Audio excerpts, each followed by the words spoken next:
জুলাই গণ অভ্যুত্থানে কিশোরগঞ্জ জেলা স্বাস্থ্য সেক্টরের অবদান ও ভবিষ্যৎ করণীয় শীর্ষক সেমিনার অনুষ্ঠিত হয়েছে। শুক্রবার রাতে কিশোরগঞ্জ শহরের একটি অভিজাত রেস্তোরাঁর হল রুমে ন্যাশনাল ডক্টরস ফোরাম কিশোরগঞ্জ জেলা শাখার উদ্যোগে এই সেমিনার অনুষ্ঠিত হয়। সেমিনারে ন্যাশনাল ডক্টরস ফোরাম কিশোরগঞ্জ জেলা শাখার সভাপতি অধ্যাপক ডাক্তার কর্নেল অবসরপ্রাপ্ত জেহাদ খানের সভাপতিত্বে প্রধান অতিথি হিসেবে বক্তব্য রাখেন সংগঠনের প্রধান উপদেষ্টা অধ্যাপক মোহাম্মদ রমজান আলী। প্রধান আলোচক হিসেবে বক্তব্য দেন সংগঠনের কেন্দ্রীয় যুগ্ম সাধারণ সম্পাদক ডাক্তার মোহাম্মদ রুহুল কুদ্দুস বিপ্লব। বক্তারা জুলাই গণ অভ্যুত্থানে কিশোরগঞ্জ জেলা স্বাস্থ্য সেক্টরের চিকিৎসক ও স্বাস্থ্যকর্মীদের ভূমিকা তুলে ধরেন। একই সঙ্গে ভবিষ্যতে দুর্যোগ, সংকট ও জাতীয় প্রয়োজনের সময়ে স্বাস্থ্যসেবার মানোন্নয়ন, সমন্বিত প্রস্তুতি এবং জনমুখী স্বাস্থ্য ব্যবস্থা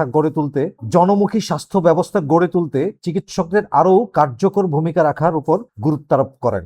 নিউজ ডেস্ক, কিশোরগঞ্জ প্রেস।